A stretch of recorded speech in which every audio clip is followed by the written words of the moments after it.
कोणताही मसाला न वापरता छान अशी मटकीची दाट रस्सा भाजी कशी बनवायची आणि आपण ज्या चपात्या बनवतो तर तासनतास मऊ राहण्यासाठी कोणत्या टिप्स आणि ट्रिक्स फॉलो करायच्या. आणि हो, तुम्ही जर बिगिनर असाल तर तुमची देखील चपाती जी आहे ती तव्याला चिकटते का, तर चिटकू नये यासाठी आपण कोणत्या गोष्टी फॉलो करायच्या त्या मी सगळ्या ह्या गोष्टी आहेत ना या व्हिडिओच्या माध्यमातून तुमच्यासोबत शेअर करणार आहे. नमस्कार मैत्रिणींनो, मी सुजाता मगरे स्वागत करते तुमचं माझ्या यूट्यूबच्या एका नवीन व्लॉगमध्ये. तर तुम्ही माझ्या चॅनलवरती जे काही भरपूर सारं प्रेम देता आहेत लाईकच्या माध्यमातून किंवा मग व्ह्यूजच्या माध्यमातून, त्यासाठी पहिल्यांदा तरी मला तुम्हाला मनापासून धन्यवाद करायचे आहेत. आणि हो, तुम्ही जर माझ्या चॅनलवरती नवीन असाल तर बाजूला काळं बटन दिलेलं आहे ते दाबा आणि चॅनलला सबस्क्राईब करा. लगेच बेल आयकॉनचं बटन हिट करा, म्हणजे नोटिफिकेशन ऑन होतील आणि मी जेव्हाही व्हिडिओ अपलोड करेल त्याचं नोटिफिकेशन सर्वात पहिले तुम्हाला मिळतील. आणि हो, व्हिडिओ आवडल्यास लाईक आणि शेअर करायला मात्र अजिबात विसरू नका. तर चला मग व्लॉगला सुरुवात करूया. तर ही जी मटकी आहे ना ती सकाळी सकाळी पिलूच्या पप्पांनी ना बाजारातून आणली होती आणि त्याचमुळे आज माझा चपाती बनवायचा आणि मटकीची रसाभाजी बनवायची असं साधं जेवण बनवायचा प्लॅन होता.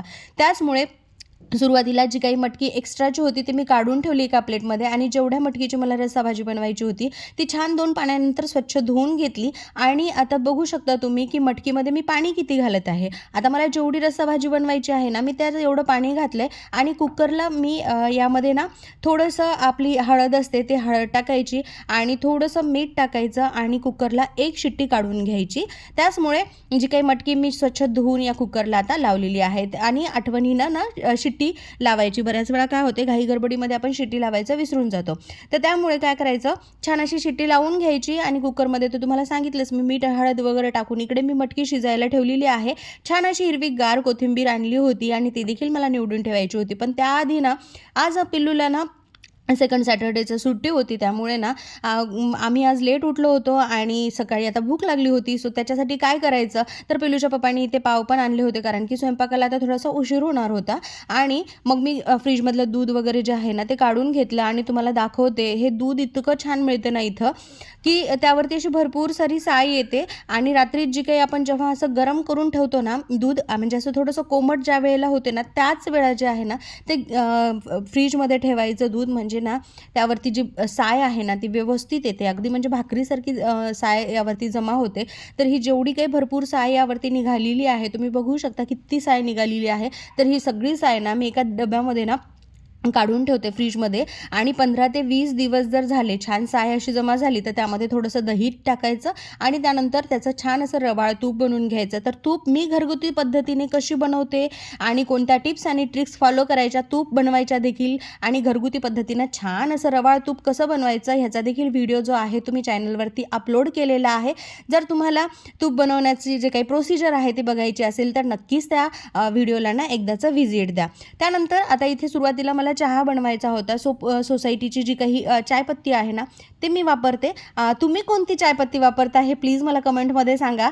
कारण की सोसायटीची जी चहा आहे ना तर ती मला वाटते की छान चहा होतो. शिवाय म्हणजे कधीतरी अदलून बदलून देखील चहापत्ती आमच्या इथं आणतो, कारण की विक्रमची जी काही इलायची फ्लेवरची ज्या चहापत्ती आहे ना ती देखील खूप आम्हाला आवडते. पण यावेळी ना सोसायटीची चहा पावडर आम्ही आणली होती.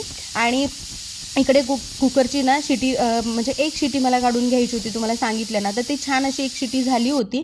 आणि साईडला मी चहा देखील ठेवला होता, कारण की पहिल्यांदा आम्हाला चहासोबत ना थोडंसं पाव वगैरे खायचे होते, म्हणजे स्वयंपाकाला थोडासा उशीर जरी झाला तरी म्हणजे आपल्याला जास्त भूक लागणार नाही यासाठी. तर इथे सुरुवातीला ना भरपूर चहा ठेवून घेतला होता मी.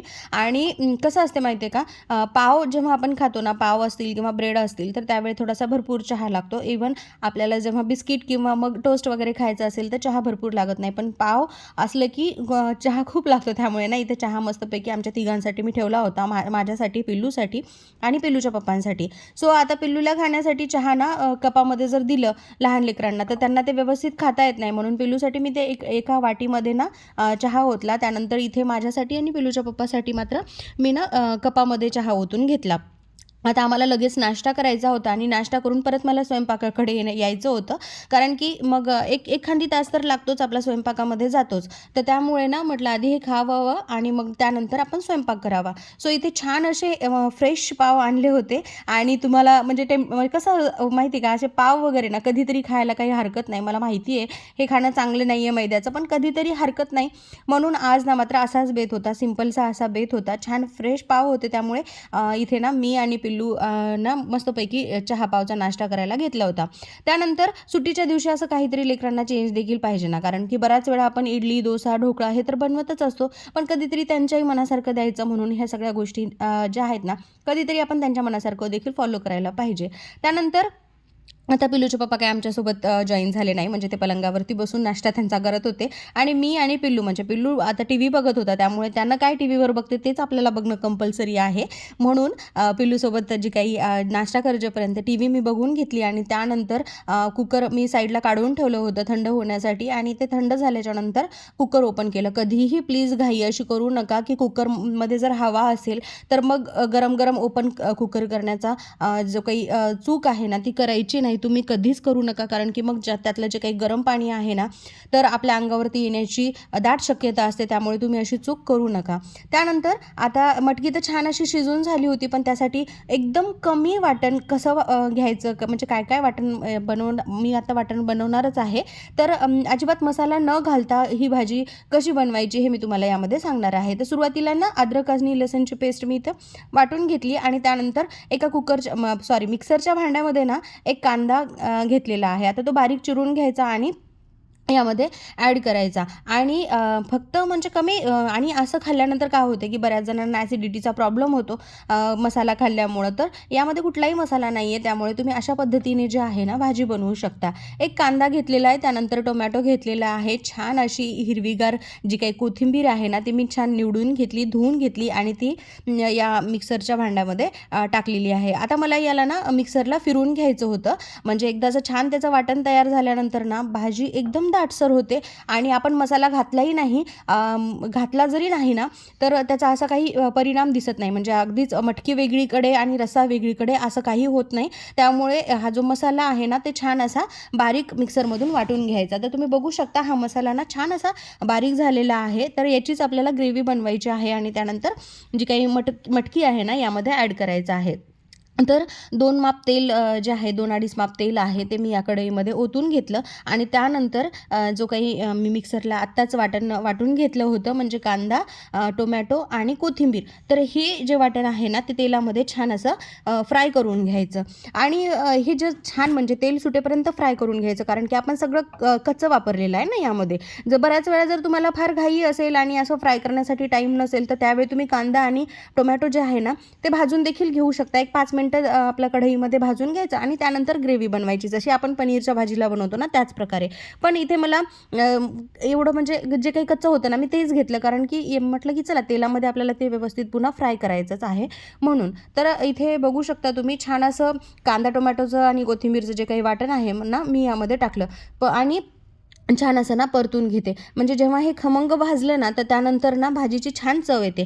पण यामध्ये ना माझी एक चूक झाली, कारण की मी ना अद्रक लसूण टाकायचंच विसरले. पण असं बऱ्याच वेळा होते, तुमच्यानं पण होते का मला ते देखील कमेंटमध्ये सांगा, कारण की कसं असते बऱ्याच वेळा ना आपण काहीतरी विचार करत असतो, आपल्या घरामध्ये कोणता तरी विषय चालत असतो आणि त्यामुळे ना अशा छोट्या मोठ्या गोष्टी ना म्हणजे आपल्याने मिस होतात. पण हरकत नाही, आता आपण संसारामध्ये बऱ्यापैकी परफेक्ट झालेला असतो, तर त्यामुळे ना अशा छोट्या मोठ्या गोष्टी ज्या आहेत ना आपण ते कव्हरअप करू शकतो. त्यामुळे ना एका साईडला कढईमध्ये मी थोडंसं तेल टाकलं होतं आणि त्यामध्ये अद्रक लसूण भाजून घेतलं आणि त्यानंतर ते अद्रक लसूण जे आहे ना या वाटणमध्ये मिक्स केलं. आता तुम्ही बघू शकता छान परतून घेतल्याच्या नंतर आपल्याला लागणारी चवीपुरती जी काही मीठ आणि हळद आहे आणि मिरची आहे ते मी या तेलामध्ये भाजून घेतली. आता छान ते सगळं भाजून घेतल्याच्या नंतर जे काही मटकी शिजलेली आहे ना ती सुरुवातीला शिजलेली मटकी यामध्ये ॲड करायची आणि त्यानंतर छान परतून घेतल्याच्या नंतर त्यातलं जे काही पाणी आहे ना ते पाणी यामध्ये ॲड करायचं. तर तुम्ही बघू शकता छान अशी मटकीची रस्सा भाजी इथे तयार झालेली आहे, पण ही तोपर्यंत तयार नाही आहे जोपर्यंत याला चांगली अशी उकळी येत नाही. मी यामध्ये कुठलंही एक्स्ट्रा पाणी ॲड केलेलं नाही आहे, कारण शिजत असतानाच मी मटकीमध्ये जेवढं मला रस्सा भाजी बनवायची होती ना तेवढं पाणी ॲड करून घेतलेलं आहे. त्यामुळे तुम्हाला जरी जेवढं बनवायचं असेल ना तर तेव्हा त्याच वेळेला ते पाणी त्यामध्ये ॲड करून करून घ्यायचं आणि जर तुम्हाला एक्स्ट्रा लागत असेल किंवा तुम्ही जे काही मटकी शिजवत असाल आणि त्यावेळी जर पाणी कमी पडलेलं असेल तर त्यावेळी तुम्ही ना साईडला थोडंसं गरम पाणी करून घ्यायचं आणि ते ॲड करायचं. म्हणजे छान अशी तर्री देखील तुमच्या भाजीला येईल आणि चव पण छान लागेल. त्यामुळे ना कधी पण पाणी जर तुम्हाला असं एक्स्ट्रा ॲड करायचं असेल तर ते थोडंसं कोमट करून घ्यायचं. तर छान अशी ह्या टिप्स मी तुमच्यासोबत दिलेल्या आहेत. आवडल्या असेल तर नक्कीच माझ्या व्हिडिओला लाईक करा. आणि त्यानंतर आता मी चपाती बनवायला घेतलेली आहे. इथं आता मी प्रत्येक वेळा त्रिकोणी चपाती बनवते, गोल देखील मला चपाती बनवता येते, पण छान अशा लेयर्सच्या ज्या काही चपात्या होतात ना तर हे त्रिकोणी केल्याच्या नंतर मस्तपैकी सॉफ्ट चपात्या होतात असं मला वाटते. त्यामुळे आणि त्यासाठी तुम्ही ना म्हणजे असं भरपूर सारी अशी प्रॅक्टिस झालेली आहे त्रिकोणी चपाती बनवायची 3 लेअरची आणि छान असा गोल उंडा करून घ्यायचा. त्यामध्ये आतमध्ये मी व्यवस्थित तेल लावून घेतलेलं, त्यानंतर चपाती अशी लाटून घेतली. आणि हो, बऱ्याच जणींचा असा प्रॉब्लेम असतो की तव्याला आहे ना पहिली चपाती चिकटते. तर त्यामुळे काय करायचं माहिती आहे का, छोटासा असा पिठाचा उंडा घ्यायचा, त्याला तेल लावून घ्यायचं आणि लाटण्याच्या साहाय्याने ते काही जे पूर्ण ताव्यावरती आहे ना असा तो छोटा उंडा आहे ना जसं व्हिडिओमध्ये दिसत असेल त्याप्रमाणे असा फिरून घ्यायचा आणि त्यानंतर मग ना तुमची चपाती देखील ना म्हणजे ताव्याला ना चिकटणार नाही. हे तुम्ही ना करून बघा आणि मला कमेंट सेक्शनमध्ये येऊन सांगा तुमची चपाती अजिबात चिकटणार नाही ताव्याला. त्यानंतर छान अशी पहिली चपाती इथे तयार झालेली आहे. तुम्ही बघू शकता तव्याला चपाती चिकटलेली नाही आहे. त्यामुळे तुमची तव्याला जर चपाती चिटकत असेल तर थोडंसं तेल त्यावरती शिंपडायचं, छान पिठाचा उंडा घ्यायचा आणि तवा गरम झालेला असतो त्यामुळे लाटण्याच्या साहाय्याने त्याला व्यवस्थित गोल फिरून घ्यायचं आणि त्यानंतर आपल्या चपात्या जे काही आहेत त्या या तव्यावरती टाकायच्या. आता तुम्ही बघू शकता छान अशा तव्यावरती चपात्या मी टाकलेल्या आहेत. मऊसूत चपात्या तयार होतात. म्हणजे ऑलरेडी आपण जेव्हा लेअरची चपाती बनवतो ना त्यानंतर अशा चपातीला छान लेअर येतात आणि मऊ देखील राहतात. आता तुम्ही बघू शकता व्हिडिओमध्ये छान अशा चपात्या इथे तयार झालेल्या आहेत.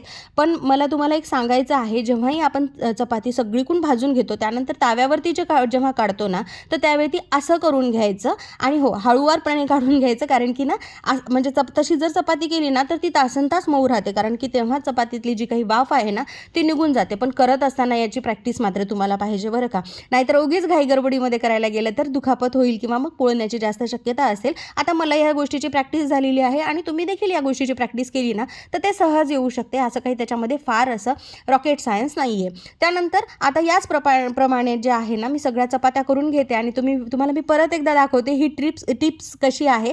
व्यवस्थित दोन्ही हातावरती अशी चपाती छान अशी फोल्ड करून घ्यायची आणि त्यानंतर सगळी जी काही त्याच्यातली वाफ आहे ना ते निघून गेली की चपाती तासनतास मऊ राहते.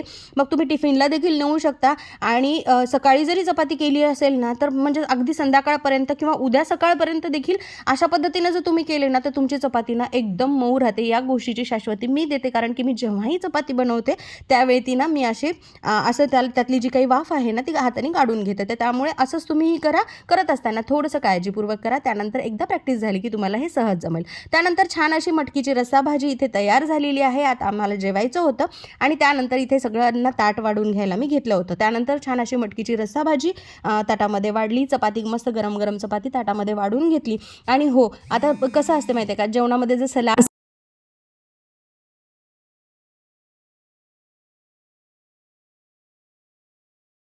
जेवून घेतो. आणि हो, तुम्ही जर चॅनलवरती नवीन असाल तर प्लीज प्लीज प्लीज माझ्या व्हिडिओला लाईक करा, चॅनलला सबस्क्राईब करा आणि नोटिफिकेशनचं बटन ऑन करा. भेटूया नेक्स्ट व्लॉगमध्ये.